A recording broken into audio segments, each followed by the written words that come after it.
وقال الشيطان لما قضي الأمر إن الله وعدكم وعد الحق ووعدتكم فأخلفتكم وما كان لي عليكم من سلطان إلا أن دعوتكم فاستجبتم لي فلا تلوموني ولوموا أنفسكم ما أنا بمصرخكم وما أنتم بمصرخي إني كفرت بما أشركتمون من قبل إن الظالمين لهم عذاب أليم وأدخل الذين آمنوا وعملوا الصالحات جنات تجري من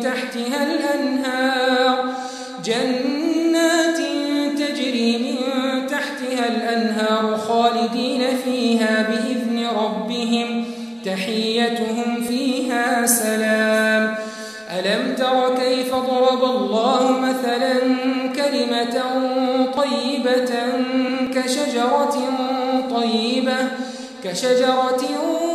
طيبة أصلها ثابت وفرعها في السماء تؤتي أكلها كل حين بإذن ربها ويضرب الله الأمثال للناس لعلهم يتذكرون ومثل كلمة خبيثة كشجرة خبيثة اجتثت من فوق الأرض ما لها من قرار يثبت الله الذين آمنوا بالقول الثابت في الحياة الدنيا وفي الآخرة ويضل الله الظالمين ويفعل الله ما يشاء.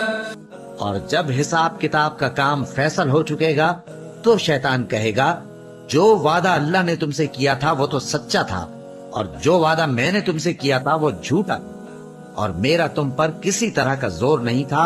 ہاں میں نے تم کو گمراہی اور باطل کی طرف بلایا تو تم نے جلدی سے اور بے دلیل میرا کہنا مان لیا. تو آج مجھے ملامت نہ کرو اپنے آپ ہی کو ملامت کرو. نہ میں تمہاری فریاد رسی کر سکتا ہوں اور نہ تم میری فریاد رسی کر سکتے ہو.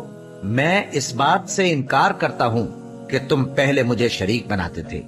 بے شک جو ظالم ہیں ان کے لیے درد دینے والا عذاب ہے. اور جو ایمان لائے اور عمل نیک کرتے رہے وہ بہشتوں میں داخل کیے جائیں گے جن کے نیچے نہریں بہہ رہی ہیں. اپنے پروردگار کے حکم سے وہ ہمیشہ ان میں رہیں گے. وہاں وہ ہر ملاقات پر ایک دوسرے کو سلام کہیں گے. کیا تم نے نہیں دیکھا کہ اللہ نے کلمہ طیبہ کی کیسی مثال بیان فرمائی ہے؟ وہ ایسی ہے جیسے پاکیزہ درخت جس کی جڑ مضبوط ہو اور شاخیں آسمان میں پھیلی.